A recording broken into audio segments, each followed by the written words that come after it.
안녕하세요. 시작좋은TV 사당동 공인중개사 이승주입니다. 매매를 할 때 주거의 종류가 다양하지만 물론 상가도 있겠지만 우리 오늘 주택 기준으로 설명을 드릴 거고, 정말 인기 있는 지역에 인기 있는 매물이 아니고서는 사실은 환금성이 떨어지는 부동산의 가장 큰 단점을 상쇄하기 위해서는 집을 빨리 팔 수 있는 게 가장 좋을 텐데요, 원하는 시점에 원하는 가격에 파는 것이 가장 이상적인데, 우리가 집을 정말 빨리 잘 팔 수 있는 방법에 대해서 정리를 해봤고요. 크게 6가지 정도로 정리를 해봤습니다. 그래서 한번 지금부터 순차적으로 설명을 드려보겠습니다. 자, 먼저 본론으로 들어가면 첫 번째, 내 집을 홍보할 수 있는 장점을 단어화 시키라는 겁니다. 자, 물론 실무에서 현직자 입장에서는 가장 센 단어는 금매입니다.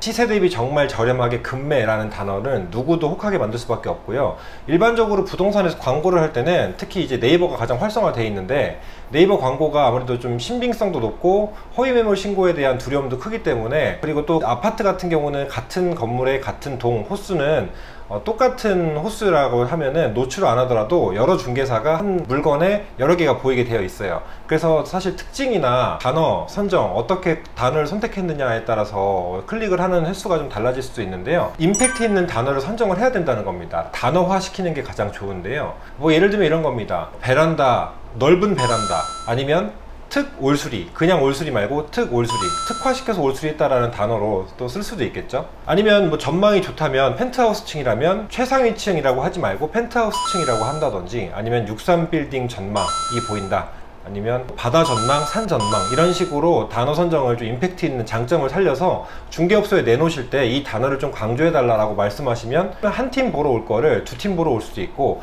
인연을 많이 만들 수 있는 확률이 높아진다라는 좀 특징이 있습니다. 다양한 장점을 단어화 시켜서 중개업소에 내놓으실 때 특화시켜라, 임팩트 있는 단어를 선정해서 내놓으셔라 라는 게 첫 번째 방법입니다. 내 집을 장점화 시킬 수 있는 방법을 이제 설명을 했다면, 중개업소에 내놨다면, 자, 그 다음에 집을 보러 오는 단계를 생각을 해야겠죠. 이 두 번째부터는 집을 보는 단계인데요, 이 두 번째는 시각적인 효과에 좀 신경을 쓰시라는 겁니다.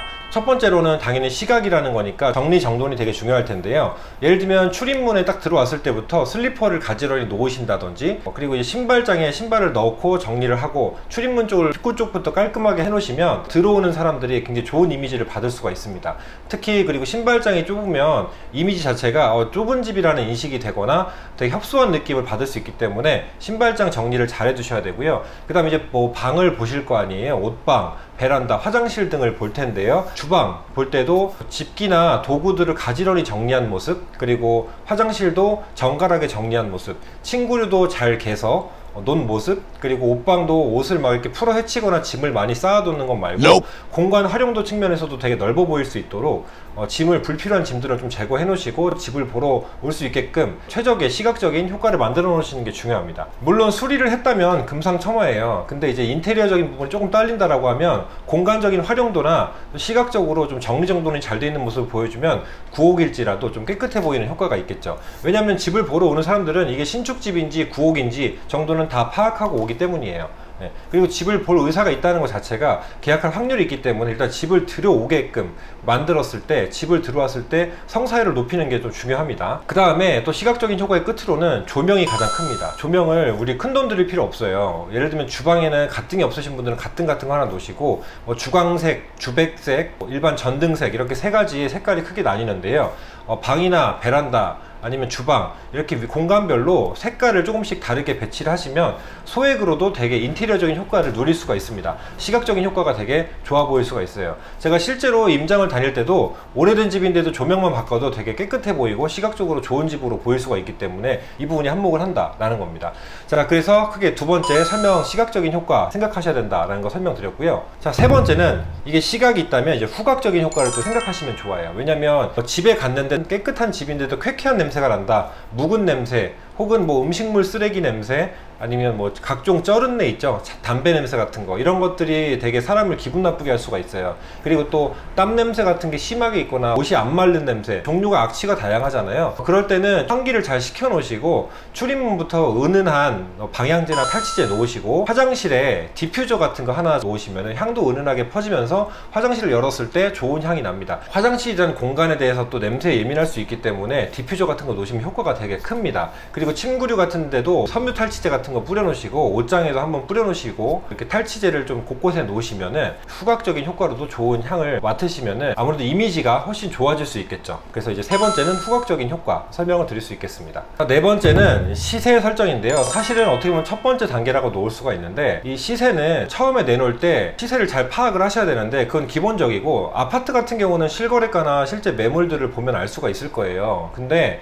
그게 아닐 경우 뭐 다가구 주택이나 빌라 시세가 좀 형성이 어려운데, 그럴 때는 주변 중개업소나 부동산 공시지가 알림이 같은 데 가셔서 공시지가 대비 주변 거래 사례를 한번 확인해 보시는 것도 필요하고요. 가장 좋은 거는 주변 중개업소에 몇 곳에 다니면서 비슷한 가격을 설정해 놓으시는 게 좋습니다. 이건 아파트가 아닐 경우 얘기고요. 아파트일 경우에는 사실 그 근처 중개사 사무소에서 금액들을 대부분 알고 추천을 해줄 겁니다. 예를 들면 지금 요즘에는 전세 같은 경우나 뭐 매매가 귀한 곳 같은 경우는 금액이 갑자기 폭등을 하는 경우가 있어요. 불과 얼마 전에 10억에 거래가 됐는데 갑자기 12억의 매물이 나오고, 이 금액 아니면 안 판다 라고 해서 결국에 시간이 지나서 금액을 내리다 팔게 되고, 주변의 업소들이나 아니면 주변 사람들이 이 아파트의 수요를 갖고 있던 분들이 이 집에 대한 이미지가 안 좋아져서 거래가 늦게 되는 경우들도 있는데요. 우리가 최초에 얘기했던 환금성이 되게 중요한데, 조금 더 욕심을 부리다가 시세에 맞지 않게 놓다가 거래가 안 될 수도 있기 때문에 시세 설정이 중요하다는 거예요. 그리고 다음으로 이 시세에 제가 또 말씀드리고 싶은 한 가지가 뭐냐면,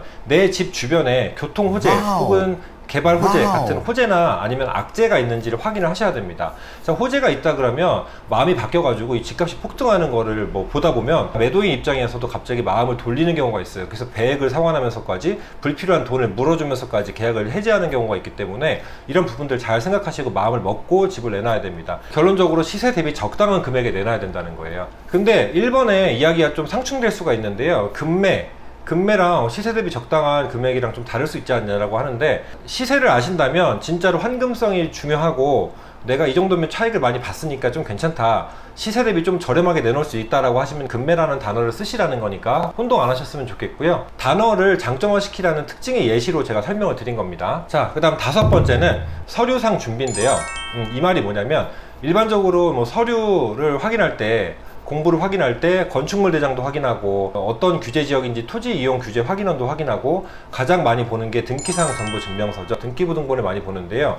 예를 들면은 국세가 조금 밀려서, 세금이 조금 밀려서 가압류 처분이 지금 받은 상태다, 아니면 제일 많은 경우인데 근저당을 옛날에 뭐 몇 년 전에 한 1억 받아놨는데 지금 원금이 얼마 안 남은 거예요. 한 1000만 원밖에 안 남았는데 조금씩 갖고 있는 거죠. 부동산 입장에서는 원금 파악이 안 됩니다. 우리가 등기부등본에 감액 등기를 해놓지 않으면 현재 등기 근저당을 설정받을 당시에 등기의 금액만 나와 있기 때문에 지금이 얼마인지 얼마 남았는지 알 수가 없어요. 그렇기 때문에 이런 불필요한 등기사항의 권리를 말소시키는 게 좋습니다. 그러면 부동산 하는 사람 입장에서도 설명할 때 등기부 깨끗합니다, 등기부 흠잡을 데가 없어요, 아주 깨끗한 집이에요 라고 설명을 할 수가 있거든요. 어필하기도 좋고 집주인 입장에서도 떳떳합니다. 계약 시에 근저당 해당 내용에 기재할 부분도 없고 권리사항이 아주 깨끗하기 때문에 그런 부분들도 효과적일 수 있다.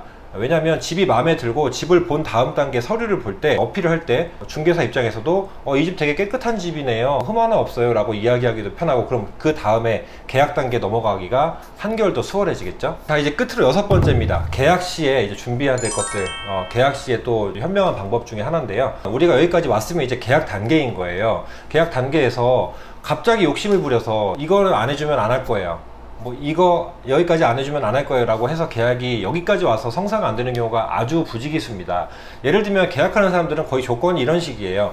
얼마만 깎아주면 계약할게요, 이것만 수리해 주시면 계약할게요, 이것만 바꿔주시면 계약할게요, 이런 식으로 계약을 하거든요. 그러니까 웬만하면 이런 부분들은 여러분들이 처음 집을 내놓으실 때 사실은 얼마 정도 깎아주실 생각까지 하시고 내놓으시는 경우가 일반적이잖아요. 일반 시장에서 물건 흥정하는 건 아니지만 결과적으로 재화입니다. 부동산이 고가일 뿐이지 재화는 재화이기 때문에 얼마 깎아주고 얼마 높여주고 할 수 있는 재화잖아요. 그렇기 때문에 여러분들도 생각을 하시고 내놓으실 거란 말이죠. 그럼 조금은, 예를 들면 내가 한 500만원 빼줄 테니까 이걸로 수리비 대체하는 걸로 하시죠, 그걸 특이하게 기재하시죠 라고 해서 매수인에게도 유리한 쪽으로 기재를 해주면서 매도인도 불리할 거 없는 이런 식으로 좀 절충할 수 있는 특약을 설정해 놓으시면은 나중에 불필요한 연락이나 불필요한 또 언쟁을 하실 필요가 없어지는 경우가 생깁니다. 자, 이런 부분들이 되게 유익할 수 있기 때문에 정말 불합리한 거 아니면은 응해 주시고, 뭐 금액 깎는 것도 갑자기 뭐 너무 말도 안 되는 금액을 깎는다, 이거 너무 요청이 많아진다, 이렇게 하면 한번 쓴소리를 하실 필요는 있어요. 이렇게 하면 난 안 해, 너무 이제 많이 베풀어 주시면 호의가 권리가 될 수는 있어요. 하지만 적당한 선에서 배려해 주시고 응해 주시면 거래가 원활하게 성사가 될 수가 있기 때문에 그 부분도 참고해 두시면 좋을 것 같아요. 제가 집을 빨리 파는 방법을 한 6가지 정도로 정리를 해 봤습니다. 자, 순차적으로 정리를 했고요. 처음에 집 내놓는 것부터 집을 보러 왔을 때, 그리고 서류상으로, 그리고 집을 계약할 때, 이렇게 나눠서 한번 정리를 해봤습니다. 자, 유익하셨으면 좋겠고요. 오늘도 도움 되셨으면 하는 바람입니다. 시청해주셔서 감사합니다. 여러분 아시죠? 구독, 좋아요 부탁드리겠습니다. 감사합니다.